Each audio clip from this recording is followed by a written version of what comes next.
जय शर्मिलक्का, जय जय शर्मिलक्का।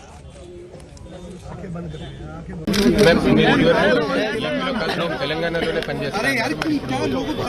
కాంగ్రెస్ పార్టీ నాకు ఏ బాధ్యత ఇచ్చినా ఏపీఏ కాదు అండమాన్ లో అయినా సరే కాబోయే ప్రధాని రాహుల్ గాంధీ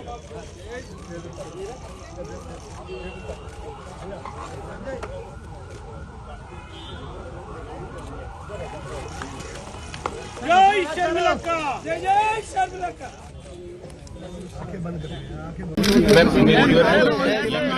తెలంగాణలోనే పనిచేస్తారు. కాంగ్రెస్ పార్టీ నాకు ఏ బాధ్యత ఇచ్చినా ఏపీఏ కాదు అండమాన్ లో అయినా సరే